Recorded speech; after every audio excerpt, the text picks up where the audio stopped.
Assalamualaikum warahmatullahi wabarakatuh. Secara eksplisit, Al-Quran telah menjelaskan bahwa para malaikat akan memberi kabar buruk kepada orang kafir dengan siksa. Allah berfirman, "Alangkah dahsyatnya sekiranya kamu melihat di waktu orang-orang yang zalim berada dalam tekanan-tekanan sakaratul maut, sedangkan para malaikat memukul dengan tangannya sambil berkata, 'Keluarlah nyawamu. Di hari ini kamu dibalas dengan siksa yang sangat menghinakan, karena kamu selalu mengatakan terhadap Allah perkataan yang tidak benar, dan karena kamu selalu menyombongkan diri terhadap ayat-ayatnya." Al-An'am 93. Maksudnya, para malaikat membentangkan tangan-tangannya untuk memukuli dan menyiksa sampai nyawa mereka keluar dari badan. Karena itu, para malaikat mengatakan, "Keluarkan nyawamu."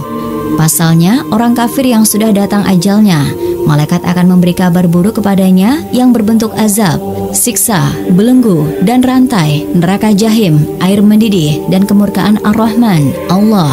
Maka nyawanya bercerai-berai dalam jasadnya, tidak mau taat dan enggan untuk keluar. Para malaikat memukulinya supaya nyawanya keluar dari tubuhnya. Seketika itu malaikat mengatakan, "Di hari ini kamu dibalas dengan siksa yang sangat menghinakan, karena kamu selalu mengatakan terhadap Allah perkataan yang tidak benar, dan karena kamu selalu menyombongkan diri terhadap ayat-ayatnya." Artinya, pada hari ini kalian akan dihinakan dengan penghinaan yang tidak terukur karena mendustakan Allah dan lantaran kecongkakan kalian dalam mengikuti ayat-ayatnya dan tunduk kepada para rasulnya. Saat detik-detik kematian datang, orang kafir meminta dikembalikan agar bisa masuk Islam, sedangkan orang yang jahat mohon dikembalikan ke dunia untuk bertaubat dan beramal soleh. Namun sudah tentu permintaan mereka tidak akan terkabulkan. Allah berfirman, "Demikianlah keadaan orang-orang kafir, hingga apabila datang kematian kepada seseorang dari mereka, dia berkata, 'Ya Robbi, kembalikan aku ke dunia, agar aku berbuat amal soleh terhadap apa yang telah aku tinggalkan.' Sekali-kali tidak, sesungguhnya itu adalah perkataan yang diucapkannya saja, dan di hadapan mereka ada dinding sampai hari mereka dibangkitkan." Al-Mu'minun 99-100. Setiap orang yang teledor di dunia ini, baik dengan kekufuran maupun perbuatan maksiat lainnya, akan dilanda gulungan penyesalan dan akan meminta dikembalikan ke dunia meski sejenak saja untuk menjadi orang yang insan muslim yang soleh. Namun kesempatan untuk itu sudah hilang, tidak mungkin disusul lagi. Jadi persiapan harus dilakukan sejak dini dengan tetap memohon agar kita semua diwafatkan dalam keadaan memegang agama Allah. Wallahu a'lam bishawab. Wa sallallahu ala Muhammad wa ala alihi ajma'in. Mengapa Rasulullah SAW menderita saat sakaratul maut? Kondisi umum proses pencabutan nyawa seorang mukmin mudah lagi ringan. Namun kadang-kadang derita sakaratul maut juga mendera sebagian orang soleh. Tujuannya untuk menghapus dosa-dosa dan juga mengangkat kedudukannya, sebagaimana yang dialami Rasulullah. Beliau SAW merasakan pedihnya sakaratul maut seperti diungkapkan Bukhari dalam hadis Aisyah tersebut. Ibnu Hajar mengatakan, dalam hadis tersebut, kesengsaraan dalam sakaratul maut bukan petunjuk atas kehinaan martabat seseorang.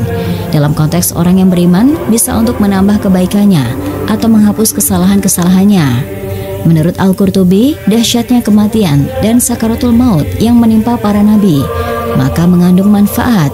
1. Supaya orang-orang mengetahui kadar sakitnya kematian, dan ia sakaratul maut tidak kasat mata.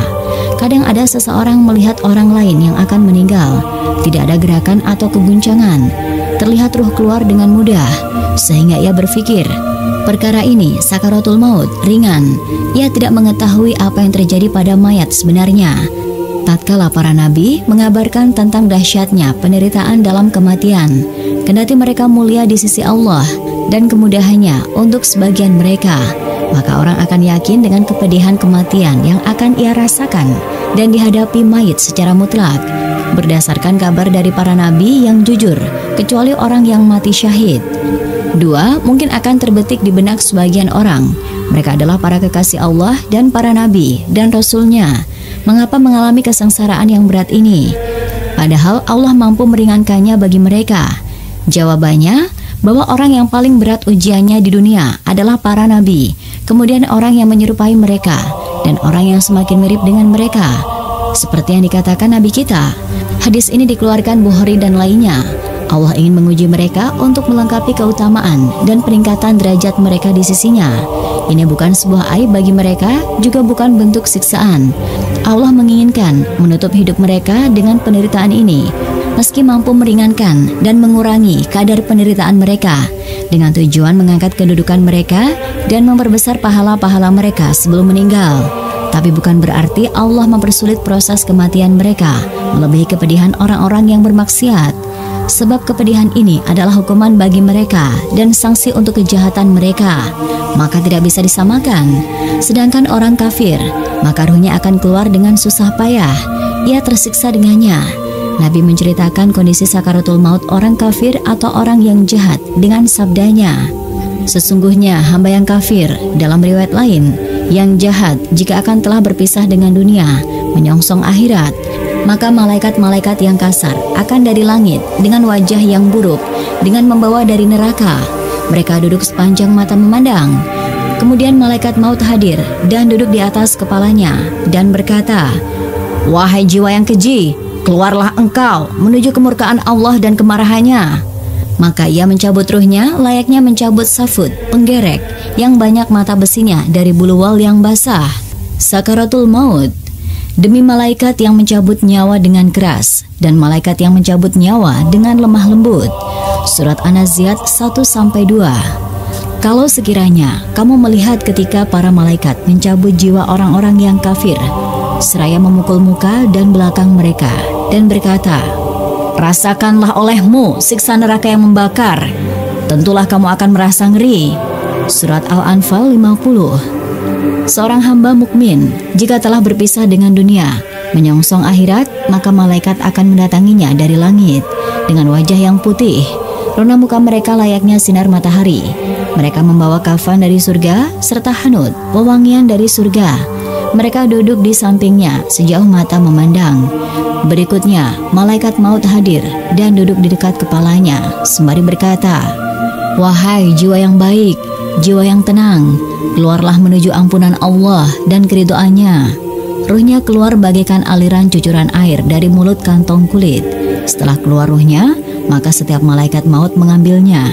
Jika telah diambil, para malaikat lainnya tidak membiarkannya di tangannya malaikat maut sejenak saja untuk mereka ambil dan diletakkan di kafan dan hanut tadi. Dari jenazah, semerbak aroma mis terwangi yang ada di bumi.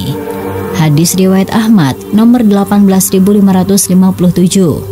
Kematian akan menghadang setiap manusia. Proses tercabutnya nyawa manusia akan diawali dengan detik-detik menegangkan lagi menyakitkan. Peristiwa ini dikenal sebagai sakaratul maut. Ibnu Abi Adunya rahimahullah meriwayatkan dari Syaddad bin Aus radhiyallahu anhu. Ia berkata, "Kematian adalah kengerian yang paling dahsyat di dunia dan akhirat bagi orang yang beriman. Kematian lebih menyakitkan dari goresan gergaji, sayatan gunting, panasnya air mendidih di bejana. Seandainya ada mayat yang dibangkitkan dan menceritakan kepada penduduk dunia tentang sakitnya kematian, niscaya penghuni dunia tidak akan nyaman dengan hidupnya dan tidak nyenyak dalam tidurnya. Namun kesempatan untuk itu sudah hilang, tidak mungkin disusul lagi. Jadi persiapan harus dilakukan sejak dini dengan tetap memohon agar kita semua diwafatkan dalam keadaan memegang agama Allah. Wallahu a'lam bishawab. Wassallallahu ala Muhammad wa ala alihi ajma'in. Wassalamualaikum warahmatullahi wabarakatuh."